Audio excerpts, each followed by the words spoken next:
Hi everybody, it's Don and I hope you're having a fantastic day. Well, we have a lot of things happening. Carnival has a huge glitch on their website causing a lot of frustration with passengers.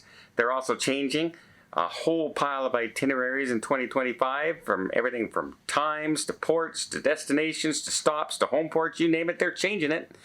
We also have Disney coming out and saying, hey, we have this beautiful new thing coming to one of our cruise ships, the Haunted Parlor, based after the Haunted Mansion. You're going to want to go, but you just can't go for too long. And then we have another cruise ship that has, you guessed it, norovirus.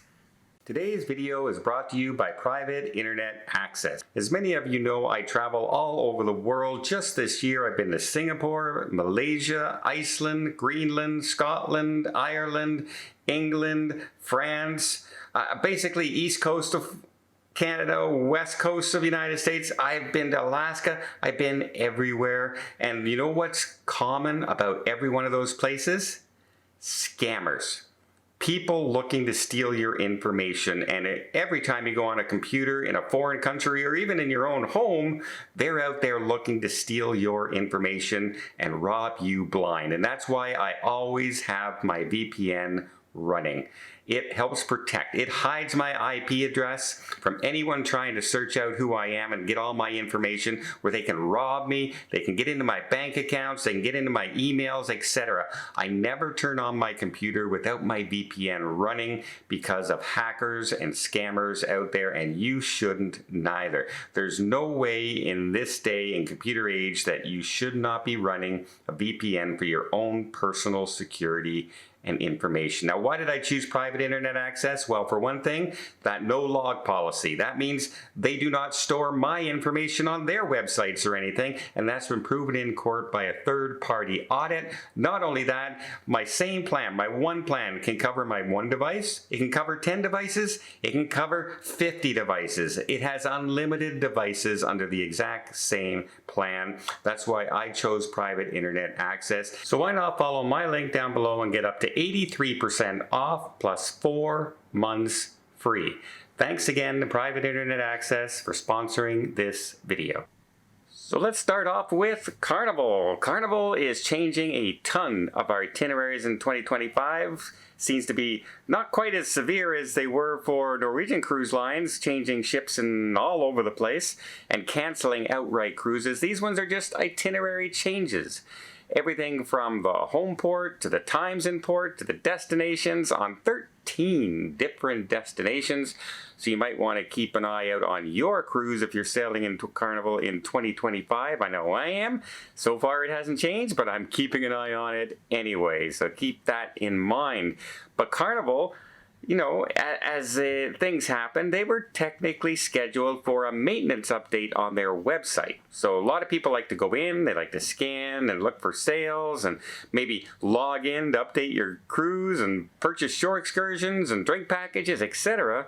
Well, they were supposed to be down until 6 a.m. in the morning. Well, 7 rolled around, and then 8 rolled around, and then 9 rolled around, and they still had the website down.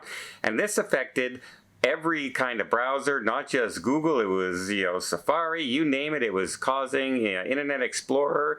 You couldn't get in, not to mention different time zones. It was happening everywhere. It wasn't just located in one central area. So much so that people started logging into John Heald's Facebook page saying, hey, what's going on with your website? And getting very frustrated. Well, it took over a little bit longer than that, shall we say. 6 a.m. It went till 3 and 4 in the afternoon before it finally was up and running to everyone's satisfaction. So yeah, just a little bit of a glitch there going forward. That's an awful lot of frustrated people trying to do stuff on your website. Next, however, speaking of frustrated, nothing can down a cruise more than getting on a cruise ship and then hearing the infamous words, we have a gastronomical illness on board. And that happened with the Zunendam with Holland America, where recently they had about 79 passengers come down with the virus in a December cruise. They, of course, took into effect all the normal protocols that happen, the start serving the buffet to everybody, the extra cleaning, etc., and asking people to stay in their cabins if they come down with any of the symptoms. Well, let's just say it seems to be happening a lot lately. Look at the P&O ship that got hit there, 4 times in a row now, and we had the one Princess ship got hit now, all near the end of the year here. So if you're going on a cruise ship, don't just bypass the hand washing stations. It really does help keep this norovirus on check. So yeah, another thing we seem to just bypass on our cruises lately is that hand washing station going into the buffet. Finally, we have the Disney Treasure, and they have a very much sought after area on board this cruise ship that's good. It's called the Haunted Parlor, based on one of the most popular attractions ever created by Walt Disney, and that's the Haunted Mansion. Well, it seems like it's going to be so popular and so exciting, etc., that they're putting a time limit on it. That's right, guests will not be able to go into this venue for more than 45 minutes at a time. So that, I guess, in a way, it's a mixed blessing, if you will. People are going to want to get in, they're going to want to spend time there, and you're going to want to explore.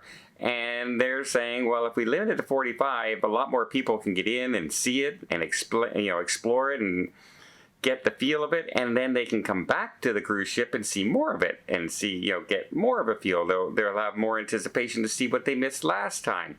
Kind of like, in a way, what Princess did with Spellbound on, the Magic Castle attraction and dining experience on the Sun Princess, except if you have an early dining time for the meal and once you get into the magic show, you can spend as much time in there as you want once you've paid that money.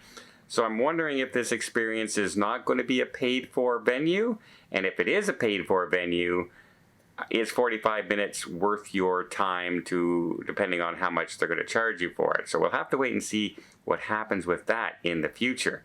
But if it's open to everybody, you can kind of understand why they have a time limit on it. If it's strictly for a pay and show up event,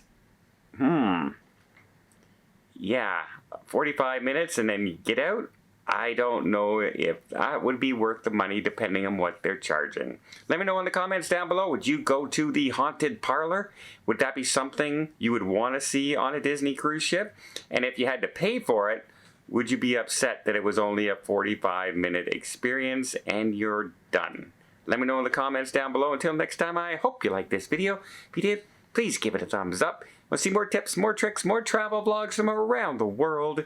Hit that subscribe button. Until next time, have yourself a safe and a great vacation.